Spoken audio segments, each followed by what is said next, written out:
only one perfect solution. There are clues I really wish I got paid for this. Hello there, everyone. My name is Crazy Caleb, and today we are taking a look at Fursona. I can't believe I'm doing this module. So what we must do is we must simply color this Ampermar the character. I hate every single line that can come out of this.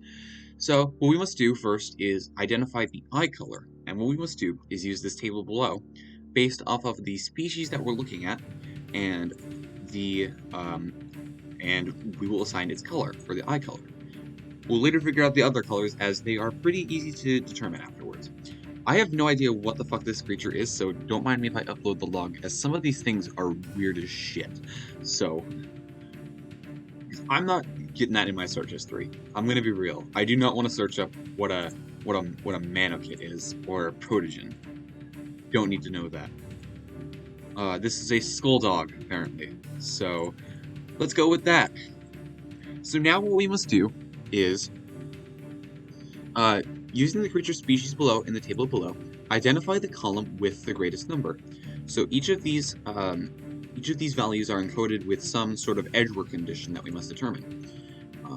Each of the values will be determined up, and in the case of a tie, use the further right column, and that column will be our eye color. So let's take a look.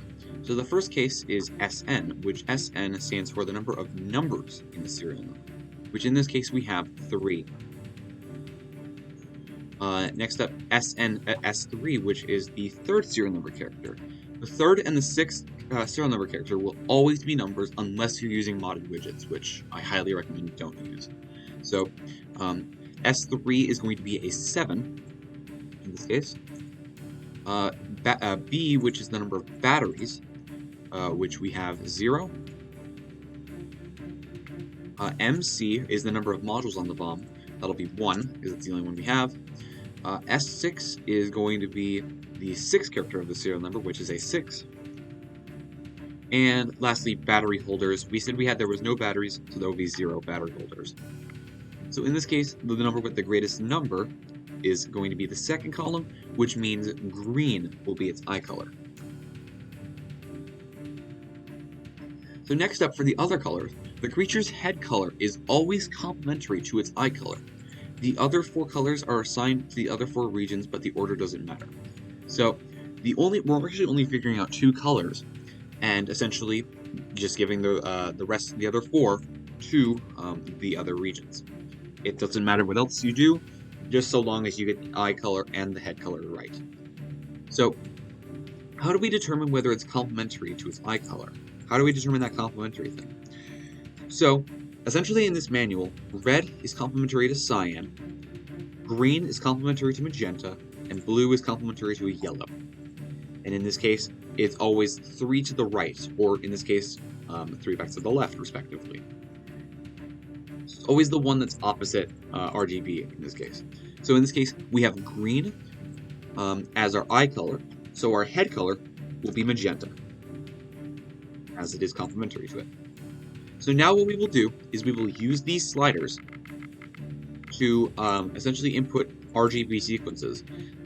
This is each of the sliders affects a sequence of red, green, or blue, respectively in that order. However, we do not want them to leave them set in the middle, as that does affect the module, and that makes it all gray. So let's get the eye color first, which is going to be this one. Let's move that up. As we can see, the eye color is now green as we zoom into it. Next up, this will be the head color, and the rest of these 4 will be random. Actually, they won't be random, it just doesn't matter. So, and then this one will be magenta, which in this case we want to use red and blue, and not green.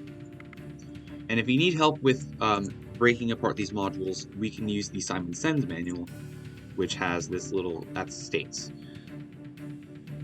Sends. We can use the Simon Says manual to give us these RGB sequences. As you can see, red and green make yellow, red and blue make magenta, green and blue make cyan, and all 3 of them together make white, which we'll never use. So next up, we now essentially just assign the colors to the random body parts. So we need to use red by itself, We need to use blue by itself. We need to use red and green together. And we need to use green and blue together. And just like that, that solves the module. Everything this module stands for. Alright, so next up, we're going to be taking a look at a goat in this case. So this one is a goat. So now, what we must do is we must do the same process with it. This is going to be the last example that I do because I don't get paid enough to do a third example. So the SL is going to be the number of letters in the serial number, which in this case is 4. So next up, S3, which in this case is 2, third character in the serial number. The battery holders, which in this case is going to be 1. The number of lit indicators, we have 2 of them. And the SN, which is the number of numbers in the serial number, which is 2. So 2 of them. And S6 is 6. And just like that, 6 is greater, 6 is the greatest value, so we will be using yellow as the eye color. So let's actually set that up. Red and green make yellow. As we can see, the eye color is now yellow. The color complementary to it is blue in this case because it is 3 across. So we will be using blue for the head color. And we're going to assign the rest of the colors to the rest of the body parts. If we already done blue and yellow, we can do red, green, we can do red and blue together, and green and blue together. And the nice thing about this module is you don't get to strike on it. And just like that is a solved module. Thank you everyone for watching. I hope I never have to do this module again and never see it again. Take care everyone, stay crazy, stay cool. I don't get paid enough for this. Bye.